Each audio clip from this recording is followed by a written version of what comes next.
오늘 아침을 여는 말씀은 역대하 18장 1절에서 4절까지입니다. 여호사밧이 부귀와 영광을 크게 떨쳤고 아합 가문과 혼인함으로 인척 관계를 맺었더라. 2년 후에 그가 사마리아의 아합에게 내려갔더니 아합이 그와 시종을 위하여 양과 소를 많이 잡고 함께 가서 길르앗 라못 치기를 권하였더라. 이스라엘 왕 아합이 유다 왕 여호사밧에게 이르되 당신이 나와 함께 길르앗 라못으로 가시겠느냐 하니 여호사밧이 대답하되 나는 당신과 다름이 없고 내 백성은 당신의 백성과 다름이 없으니 당신과 함께 싸우리이다. 여호사밧이 또 이스라엘 왕에게 이르되 청하건대 먼저 여호와의 말씀이 어떠하신지 오늘 물어보소서 하더라.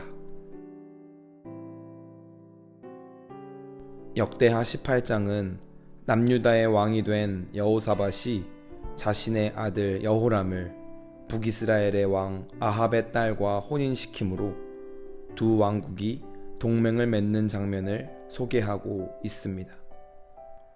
두 왕국이 동맹을 맺는 이유는 길르앗 라못을 탈환하기 위함이었습니다.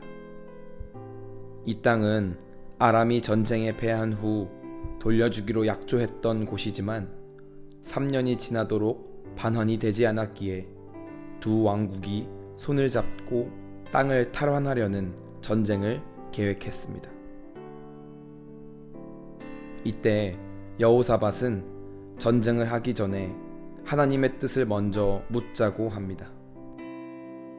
4절 말씀에 여호사밧이 또 이스라엘 왕에게 이르되 청하건대 먼저 여호와의 말씀이 어떠하신지 오늘 물어보소서 하더라 라고 이야기합니다.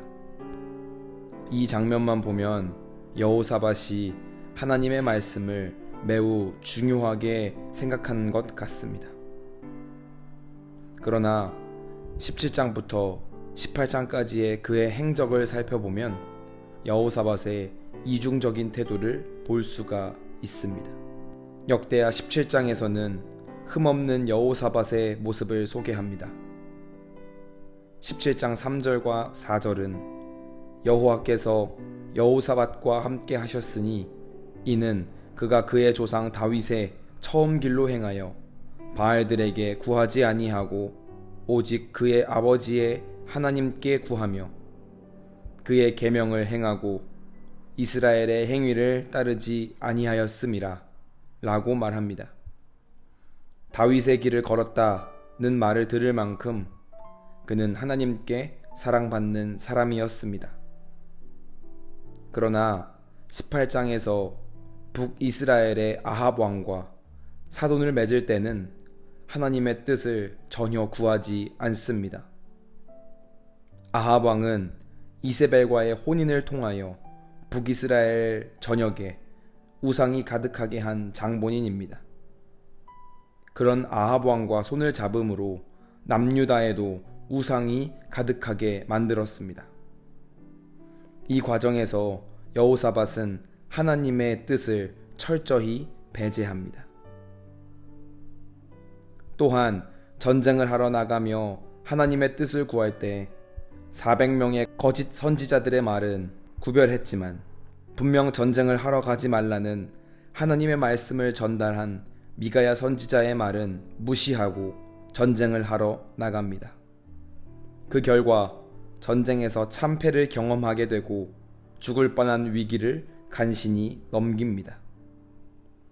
오늘 말씀을 통해서 한 가지를 기억해야 하겠습니다.